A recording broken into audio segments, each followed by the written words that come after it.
Hello दोस्तों, स्वागत है आपका हमारा यूट्यूब चैनल एग्जाम सर्कल में। तो आइए, एक बहुत लंबे गैपिंग हो गया था बीच में, इसके पीछे कुछ रीजंस थे। क्योंकि हम लोग इस चैनल पे चाह रहे थे कि कुछ और मेंबर्स को ऐड करें ताकि अलग अलग सिलेबस को प्रॉपर वे में उसको हम लोग आगे बढ़ा सके। क्योंकि अभी जैसे देख सकते हैं कि 2024 में काफ़ी इंपॉर्टेंट एग्जाम आने वाले हैं। जैसे अगर बिहार को लेकर चले तो बिहार में से बिहार पुलिस से लेके बीपीएससी हो या बिहार एसएससी, जो कि ये वैकेंसी जल्दी जल्दी नहीं आते हैं और इनमें काफ़ी अच्छा रोल जीके का होता है, तो इसका फीडबैक अच्छा होना भी बहुत ज़रूरी है। तो इसलिए चाहे बिहार जैसे CGL 4 भी आने वाला है।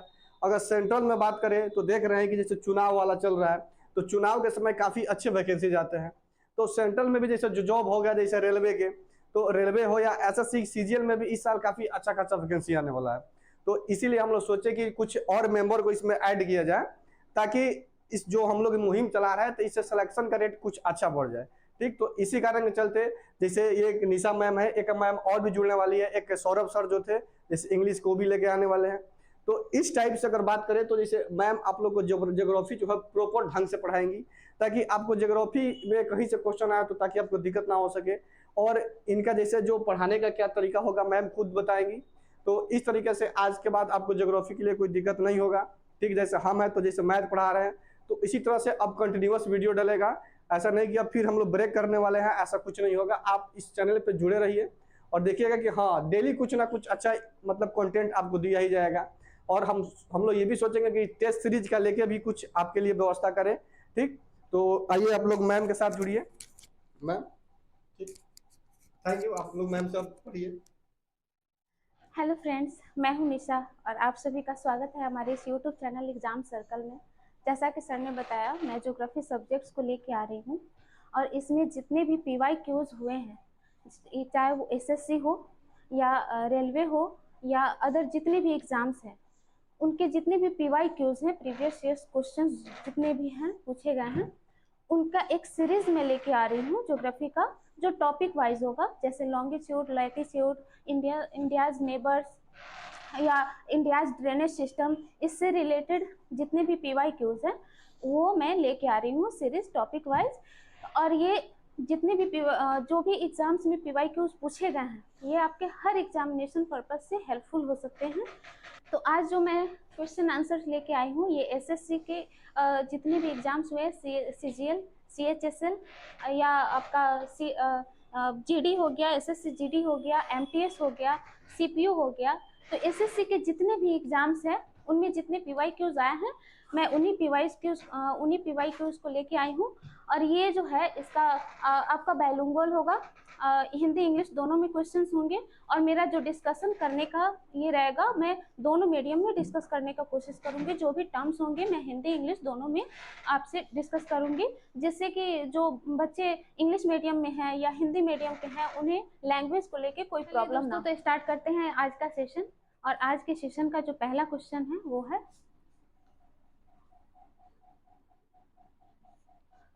आज का जो पहला क्वेश्चन है वो है, the summer solstice 2019 in the northern hemisphere occurs.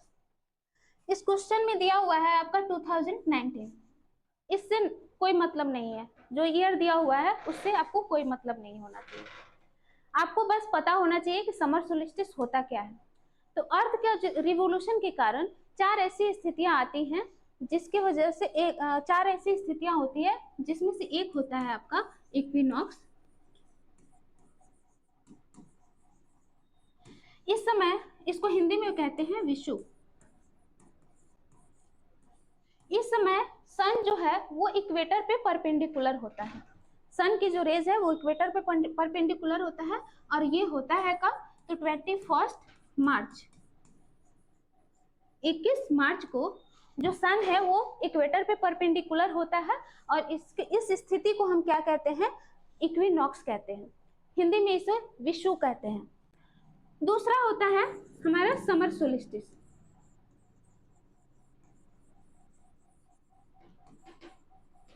Summer solstice ये आपका कब होता है? तो ये होता है, ये दोनों की डेट सेम है। आप इसको याद कर लीजिए, जनवरी से लेकर दिसंबर तक सीक्वेंस वाइज याद कर लीजिए। 3 मंथ्स का गैप होगा इसमें। जैसे जनवरी, फरवरी, थर्ड है आपका मार्च, मार्च में ये 21 मार्च को आपकी इक्विनॉक्स की स्थिति होती है। फिर हम मार्च के बाद जाएंगे अप्रैल, मई, जून, थर्ड आया जून। जून में इन दोनों का डेट क्या रहेगा, सेम रहेगा। इन दोनों का डेट जो होगा वो सेम रहेगा। 21 मार्च को इक्विनॉक्स की स्थिति होती है। उसके बाद में समर सोलिस्टिस कब होता है, तो 21 जून को। इस समय नॉर्दर्न हेमिस्फीयर में जो गर्मी का मौसम है वो बहुत ज्यादा गर्मी होता है, जिसकी वजह से इसको समर सोलिस्टिस कहा जाता है। और थर्ड फिर से इक्विनॉक्स होता है। थर्ड जो होता है वो फिर से इक्विनॉक्स होता है। और ये कब होगा, तो आपका जून के बाद फिर से आप काउंट कीजिए, जून, जुलाई, अगस्त, सितंबर, थर्ड आएगा आपका सितंबर। इसमें जो है एक ज्यादा हो जाता है, 22 या 23 सितंबर को। 22 या 23 सितंबर को आपका होता है इक्विनॉक्स फिर से। और फोर्थ नंबर पे आपका होता है विंटर सोलिस्टिस। फोर्थ जो होता है आपका होता है winter solstice. Winter solstice. Summer solstice को उत्तरी अयनांत भी कहते हैं हिंदी में, इक्विनॉक्स का विषुव कहते हैं, और विंटर सोलिस्टिस को कहते हैं दक्षिणी अयनांत। समर सोलिस्टिस में सन परपेंडिकुलर होता है ट्रॉपिक ऑफ कैंसर पे 23.5 डिग्री नॉर्थ पे, और इक्विनॉक्स में जो सन परपेंडिकुलर होता है वो होता है फिर से इक्वेटर पे। तो इक्विनॉक्स की स्थिति साल में 2 बार होती है, एक होता है 21 मार्च और सेकंड होगा आपका 22 या 23 सितंबर। उसके बाद विंटर सोलिस्टिस होता है, ये कब होता है, 22 दिसंबर को। 22 दिसंबर को होगा। तो इस समय विंटर सोलिस्टिस क्यों कहा जाता है, क्योंकि नॉर्दर्न हेमिस्फीयर में क्या होता है, इस समय विंटर सीजन होता है। विंटर सीजन होता है इसलिए विंटर सोलिस्टिस। तो इसका आंसर क्या होगा, 21 जून। उत्तरी गोलार्ध में नॉर्दर्न हेमिस्फीयर में समर सोलिस्टिस कब होगा, तो 21 जून। ये था हमारा पहला क्वेश्चन। अब हम चलते हैं नेक्स्ट क्वेश्चन की तरफ। आज का जो हमारा नेक्स्ट क्वेश्चन है वो है the 90 degree east meridian does not pass through. इसका जो ऑप्शन है वो है मेघालय, सिक्किम, भूटान एंड बांग्लादेश। लॉन्गिट्यूड होता क्या है, लॉन्गिट्यूड ये एक लाइन है आपका, ये वर्टिकल लाइन होता है। इस पे जो भी प्लेसेस आएंगी, जितनी भी प्लेसेस आएंगी, इनका लॉन्गिट्यूडनल वैल्यू जो होगा वो सेम होगा। सेम होगा तो आप अगर मैप उठा के देखेंगे तो सबसे ऊपर जो है भूटान है, भूटान के नीचे आपको असम है, असम के नीचे मेघालय है, और मेघालय के नीचे बांग्लादेश है। तो यहाँ से जो 90 डिग्री लॉन्गिट्यूड है वो क्रॉस करती है, और इसमें से जो सिक्किम है वो सिक्किम इनसे अलग हो जाता है। ये सब ऊपर नीचे स्थित है, लेकिन सिक्किम जो है भूटान के बगल में है। तो इससे जो इसका आंसर होगा वो होगा सिक्किम। सेकंड ऑप्शन इसका सही है। अब चलते हैं हम नेक्स्ट क्वेश्चन की तरफ।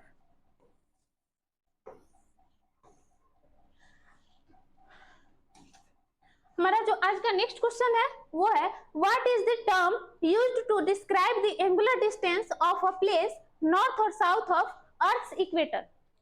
यहाँ पे दिया क्या है, ऐसे क्वेश्चन में आपको ध्यान रखना है एंगुलर डिस्टेंस जो होता है, अगर इक्वेटर से, अर्थ के इक्वेटर से एंगुलर डिस्टेंस अगर किसी जगह का बताया जाए, चाहे नॉर्थ में या साउथ में, तो वो होगा आपका लैटिट्यूड। क्या होगा, लैटिट्यूड। लेकिन अगर यहाँ रहेगा अर्थ का इक्वेटर नहीं, अगर प्राइम मेरिडियन हो या 0 डिग्री लॉन्गिट्यूड हो, तो उसके अकॉर्डिंग जो आंसर होगा वो होगा लॉन्गिट्यूड, और वो उसमें ईस्ट या वेस्ट होगा। ठीक है, तो ईस्ट या वेस्ट होगा। लेकिन इसमें क्या कह रहा है, अर्थ का इक्वेटर, और इक्वेटर को बेस मान के, लैटिट्यूड में क्या होता है, इक्वेटर बेस होता है, और लॉन्गिट्यूड में क्या होता है, जो प्राइम मेरिडियन है या 0 डिग्री लॉन्गिट्यूड है उसको बेस मान के एंगुलर डिस्टेंस किसी जगह का निकाला जाता है, और वही उसका लॉन्गिट्यूड हो जाता है। और इसमें जो है अर्थ के इक्वेटर से जो है वो लैटिट्यूड हो जाएगा, इसका सही आंसर। अब हम चलते हैं नेक्स्ट क्वेश्चन की तरफ। हमारा जो नेक्स्ट क्वेश्चन है वो है what is known as hunter's moon in the west is called as dash in India.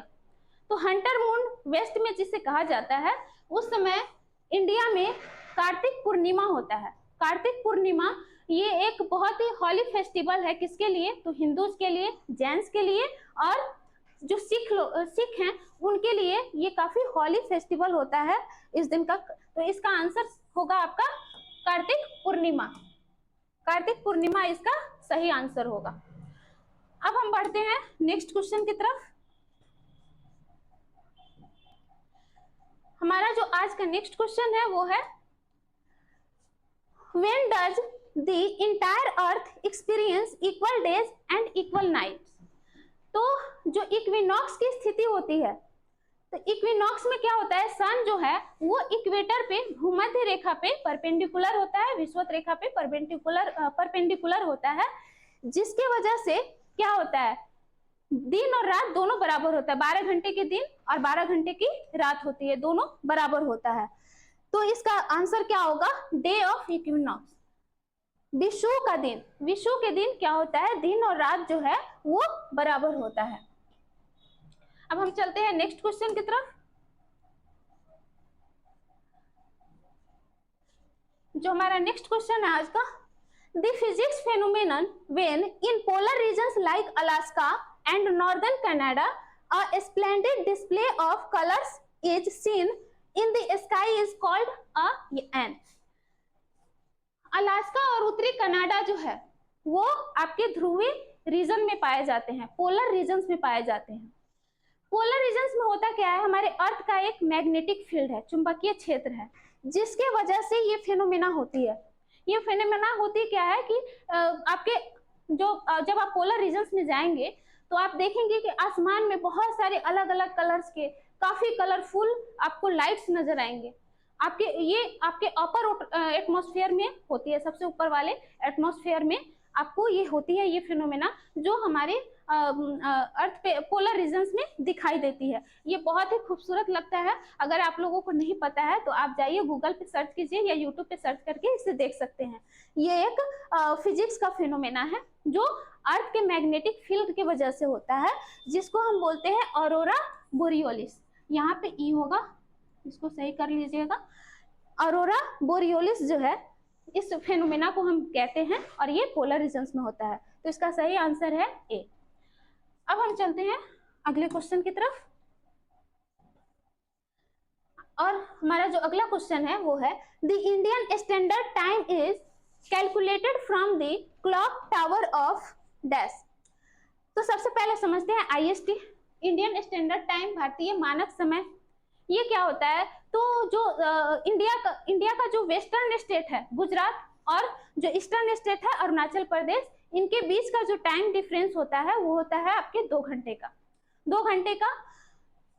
अब इस 2 घंटे को अलग अलग टाइम किसे माना जाए, ये काफी ज्यादा समय को लेके काफी ज्यादा प्रॉब्लम्स हो सकती थी, जिसके लिए क्या किया गया कि इंडिया के बीचों बीच से जो लॉन्गिट्यूड क्रॉस करता है उसे इंडियन स्टैंडर्ड टाइम मान लिया गया, और उसी के अकॉर्डिंग इंडिया के जितने भी रीजन्स हैं उनका टाइम डिसाइड होता है।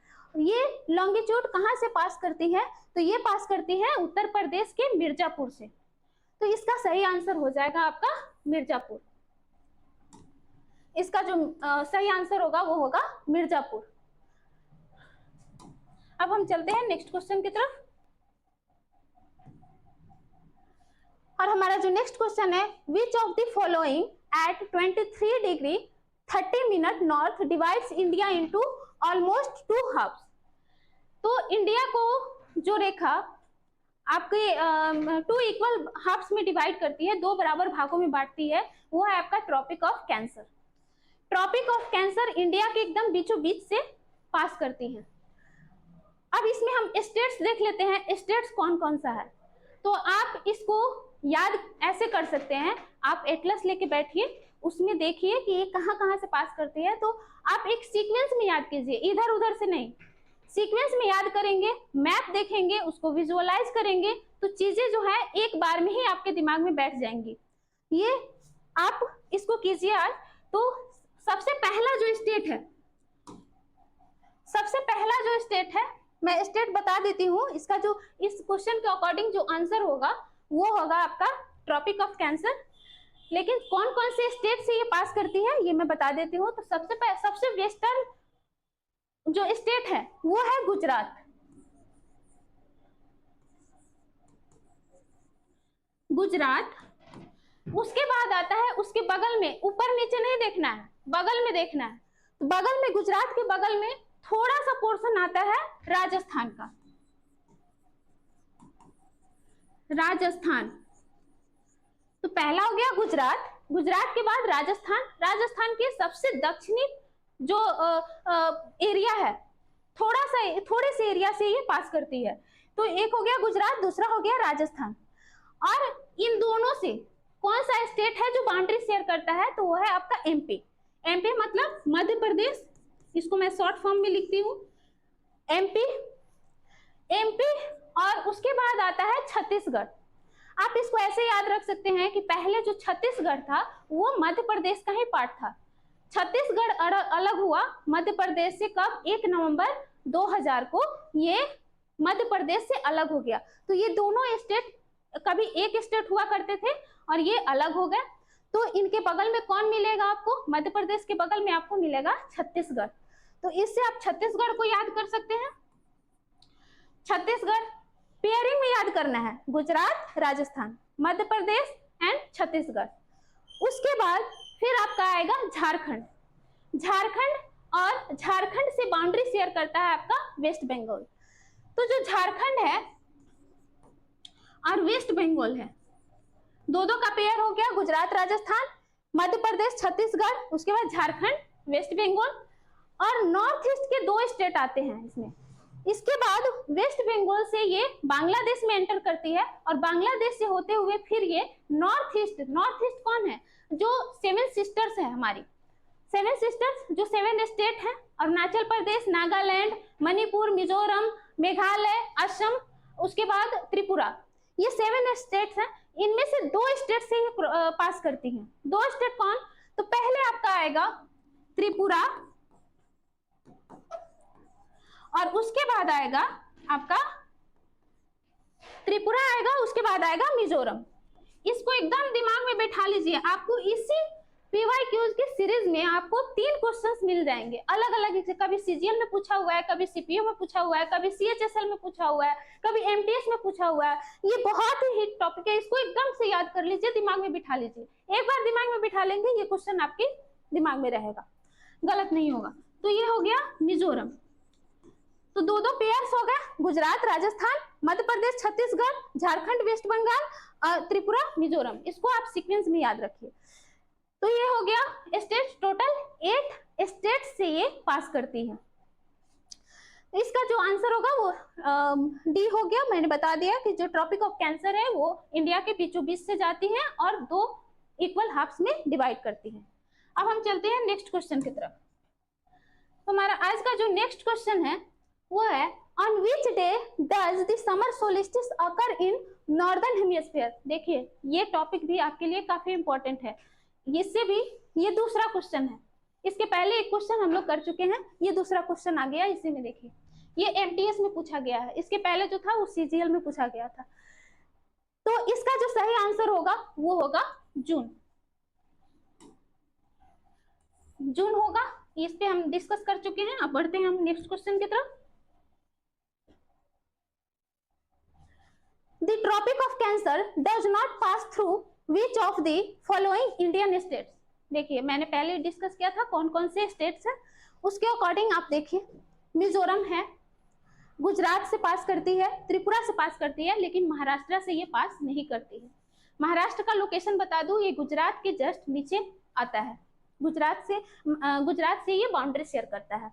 लोकेशंस भी बताते चलूंगी ताकि आपको स्टेट जो है वो अच्छे से आ जाए। लेकिन हाँ, आप एटलस खोल के इसे जरूर देखिए कि कौन सा लोकेशन कहाँ है।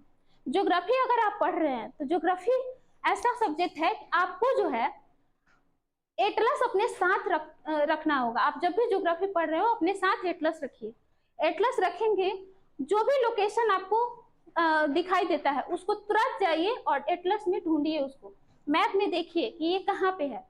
जब आप मैप में देख लेते हैं तो वो चीजें आपके दिमाग में रह जाती हैं। तो इसका जो सही आंसर होगा वो क्या होगा? ये महाराष्ट्र से पास नहीं करती हैं। ये महाराष्ट्र से पास नहीं करती है। अब हम चलते हैं नेक्स्ट क्वेश्चन की तरफ। तो जो हमारा आज का नेक्स्ट क्वेश्चन है वो है name the state capital located, यहाँ पे 530 होगा, यहाँ पे 530 होगा, 530 metres above the sea level between 93 east longitude and 27 north latitude. कौन से स्टेट की कैपिटल है जो सी लेवल से कितने ऊपर है, 530 मीटर की हाइट पे है? तो इसका जो आंसर होगा वो होगा ईटानगर। ईटानगर किसकी राजधानी है? ईटानगर है अरुणाचल प्रदेश की राजधानी है। उसके बाद दिसपुर किसकी राजधानी है? तो असम की राजधानी है दिसपुर। पटना बिहार की राजधानी है। हैदराबाद किसकी राजधानी है? तो ये है तेलंगाना की। तेलंगाना और आंध्र प्रदेश ये दोनों कभी एक स्टेट थे, ये 2014 में अलग हुए। तेलंगाना जो है आंध्र प्रदेश से अलग हो गया 2014 में। 2014 में ये अलग हुआ। पहले आंध्र प्रदेश की राजधानी थी हैदराबाद, लेकिन हैदराबाद अभी तेलंगाना की राजधानी है। तेलंगाना की राजधानी है। आंध्र प्रदेश की जो राजधानी है वो है अमरावती, ये ध्यान में रखिएगा। चलते हैं हम नेक्स्ट क्वेश्चन की तरफ। On which day of the year is the earth farthest from the sun at a position called एप्हीलियन? एप्हीलियन और पेरिहिलियन ये दो स्थितियां होती है। एप्हीलियन में होता क्या है, अर्थ जो है वो सन से काफी दूर होता है, और ये एप्हीलियन होता कब है? जुलाई में। इसका डेट आप ऐसे याद रख सकते हैं। टोटल कितने मंथ्स होते हैं? 12 मंथ्स। जनवरी से लेके जून तक 6 मंथ्स हो गए, जुलाई से लेके दिसंबर तक 6 मंथ्स हो गए। तो पहले 6 मंथ में जो सबसे पहला मंथ होगा वो होगा जनवरी। तो जनवरी में 4 जनवरी को क्या होता है? पेरिहिलियन होता है। पेरिहिलियन उपसौर, उसको हिंदी में कहते हैं उपसौर। इस समय आपका जो सन होता है वो काफी नजदीक होता है, अर्थ से सबसे नजदीक होता है। सबसे नजदीक होता है, आप बताइए जनवरी में क्या होता है? ठंडा का मौसम होता है, सबसे सन सबसे नजदीक है, फिर भी इतनी ठंड पड़ती है। अगर दूर होता तो क्या होता, समझिए। और उसके बाद जुलाई जो है, फिर नेक्स्ट 6 मंथ्स में जो पहला मंथ होगा वो होगा जुलाई। और जुलाई में दोनों का डेट क्या है? सेम है, 4 जनवरी और 4 जुलाई। तो 4 जुलाई को क्या होता है? एप्हीलियन की स्थिति होती है, उसे हम कहते हैं उपसौर। उपसौर और पेरिहिलियन अपसौर वो कब होगा? जनवरी में 4 जनवरी को, और 4 जुलाई को होता है एप्हीलियन की स्थिति उपसौर। तो ये हो गया हमारा आंसर। अब हम चलते हैं 13th क्वेश्चन की तरफ। तो हमारा जो आज का 13th क्वेश्चन है वो है India is located to the north of dash. India कहाँ लोकेटेड है? तो जब आप देखेंगे इंडिया का लोकेशन ये कहाँ लाई करता है, तो ये लाई करता है आपका नॉर्दर्न हेमिस्फीयर में, उत्तरी गोलार्ध में। इक्वेटर से ये ऊपर है, इसलिए ये नॉर्दर्न हेमिस्फीयर में है। और जब आप प्राइम मेरिडियन से देखेंगे तो ये ईस्टर्न हेमिस्फीयर में मिलेगा, पूर्वी गोलार्ध में मिलेगा। तो इंडिया कहाँ लाई करता है? नॉर्दर्न हेमिस्फीयर में एंड ईस्टर्न हेमिस्फीयर में। तो ये नॉर्दर्न हेमिस्फीयर में तो इक्वेटर से ऊपर होगा। तो इसमें क्या आंसर हो जाएगा? इसका आंसर हो जाएगा आपका इक्वेटर, इसका सही आंसर हो जाएगा। अब हम चलते हैं नेक्स्ट क्वेश्चन की तरफ। हमारा जो नेक्स्ट क्वेश्चन है वो है which among the following has its latitude within 1 degree of that new Delhi? तो इसका जो आंसर होगा वो होगा माउंट एवरेस्ट, वो होगा माउंट एवरेस्ट। हमारा जो नेक्स्ट क्वेश्चन है वो है 1 degree latitude equal approximately dash kilometre. तो 1 डिग्री लैटिट्यूड के बीच जो डिस्टेंस होता है वो होता है आपका अप्रोक्सीमेटली 111 किलोमीटर। अब ये ध्यान में रखना है कि जितने भी लैटिट्यूडनल लाइंस है इक्वेटर से लेके पोल तक, जितनी भी लैटिट्यूडनल लाइंस है उनके बीच का जो डिस्टेंस होगा वो हमेशा 111 किलोमीटर होगा। अगर पूछा जाए 2 डिग्री नॉर्थ से लेकर 3 डिग्री नॉर्थ के बीच जो डिस्टेंस होगा वो कितना होगा? तो 111 किलोमीटर। वैसे 15 डिग्री और 16 डिग्री के बीच में कितना डिस्टेंस होगा, तो होगा 111 किलोमीटर। और जो लॉन्गिट्यूड के बीच 1 डिग्री लॉन्गिट्यूड के बीच जो डिस्टेंस होता है वो भी आपका 111 डिग्री होता है। लेकिन लॉन्गिट्यूड में ये ध्यान रखना है, लैटिट्यूड में हर जितने भी लैटिट्यूडनल लाइंस है उनके बीच में 111 होगा, लेकिन लॉन्गिट्यूड में आप देखेंगे तो इक्वेटर पे इसका डिस्टेंस जो है वो मैक्सिमम होता है। इसके बाद जब पोल की तरफ बढ़ते हैं तो दो लॉन्गिट्यूड्स के बीच का जो डिस्टेंस होता है वो कम होता जाता है, रिड्यूस होता जाता है।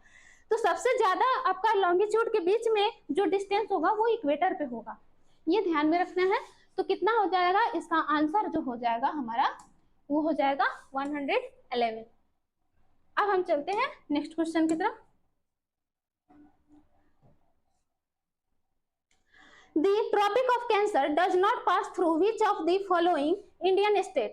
देखिए फिर से क्वेश्चन आया ये, इसका ऑप्शन देखिए आप क्या है, मध्य प्रदेश। एक चीज ये ध्यान रखिएगा, जो टोटल 8 स्टेट्स हैं, इन 8 स्टेट्स में मध्य प्रदेश से ये सबसे ज्यादा डिस्टेंस कवर करती हैं, मध्य प्रदेश के ये मेजर पार्ट से ये पास करती हैं। तो जो मध्य प्रदेश हो गया, पश्चिम बंगाल इससे क्रॉस करती हैं, गुजरात है इससे पास करती है, लेकिन आंध्र प्रदेश से पास नहीं करती हैं। तो इसका जो आंसर हो जाएगा वो हो जाएगा आंध्र प्रदेश। अगला जो क्वेश्चन है हमारा वो है, all parallel circles from the equator to the poles are known as. जितने भी पैरेलल सर्कल्स हैं इक्वेटर से पोल तक, उसे क्या कहा जाता है, तो भूमध्य रेखा से ध्रुवों तक के सभी समानांतर वृत्त को क्या डैश के रूप में जाना जाता है। तो इसका जो आंसर होगा वो होगा पैरेलल्स ऑफ लैटिट्यूड। इसको पैरेलल्स ऑफ लैटिट्यूड्स कहते हैं। पैरेलल्स ऑफ लैटिट्यूड्स क्यों, क्योंकि जितने भी लैटिट्यूडनल लाइंस हैं, अक्षांश रेखाएं हैं, वो कभी एक दूसरे को इंटरसेक्ट नहीं करती, इनके बीच में हमेशा जो डिस्टेंस होगा वो बिल्कुल सेम रहेगा, ये कभी एक दूसरे को इंटरसेक्ट नहीं करती हैं। और इनका जो डिस्टेंस है, सबसे बड़ी लैटिट्यूडनल लाइन है इक्वेटर। इक्वेटर के ऊपर या नीचे जब हम पोल की तरफ जाते हैं तो उनका जो लेंथ होता है वो रिड्यूस होता जाता है, लंबाई जो है वो घटती जाती है, ये ध्यान में रखना है। तो पैरेलल्स ऑफ लैटिट्यूड इसका सही आंसर होगा। देखिए आर्कटिक सर्कल ये भी लैटिट्यूडनल लाइन है, ट्रॉपिक ऑफ कैंसर ये भी लैटिट्यूडनल लाइन है, आर्कटिक सर्कल भी लैटिट्यूडनल लाइन है। इसका जो वैल्यू होता है वो होता है 66.5 डिग्री। ये अंटार्कटिका कहाँ मिलेगा आपको, साउथ पोल पे मिलेगा, साउदर्न हेमिस्फीयर में है, तो ये 66.5 डिग्री साउथ होता है। ट्रॉपिक ऑफ कैंसर इसका जो वैल्यू होता है 23.5 degree, half degree northern hemisphere में। आर्कटिक सर्कल ये होता है आपका नॉर्दर्न हेमिस्फीयर में 66.5 डिग्री नॉर्थ। और बस इतना हो गया आपका। तो पैरेलल्स ऑफ लैटिट्यूड, ये सारी लैटिट्यूडनल लाइंस है, ये सारी इसमें आ जाएंगी, तो कंफ्यूज नहीं होना है, इसका जो सही आंसर होगा वो ये होगा। अब हम चलते हैं अगले क्वेश्चन की तरफ।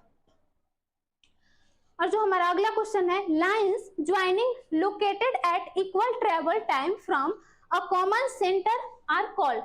एक सामान्य केंद्र से बराबर यात्रा समय पर स्थित रेखाओं के सम्मिलन को क्या कहा जाता है। तो देखिए ये टाइम से रिलेटेड है, क्या है, टाइम से रिलेटेड है। तो इसका जो सही आंसर होगा, यहाँ देखिए काल का मतलब होता है समय और क्रोनोलॉजिकल इसका रिलेशन होता है वो समय से होता है। तो इसका सही आंसर क्या हो जाएगा, वो हो जाएगा आइसोक्रोन्स। अब हम चलते हैं दूसरे क्वेश्चन की तरफ। जो हमारा अगला क्वेश्चन है, through which of the following states does the tropic of cancer run. देखिए फिर से क्वेश्चन आया, ये किसमें पूछा गया है, CHSL में पूछा गया है।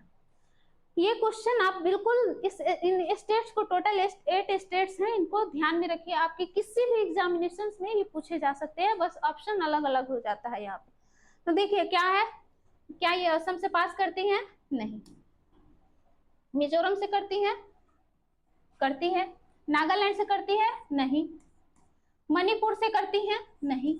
तो इसका आंसर क्या हो जाएगा, बी, इसका सही आंसर हो जाएगा। अब हमारा जो नेक्स्ट क्वेश्चन है वो है the Indian standard time corresponds to the longitude dash degree east.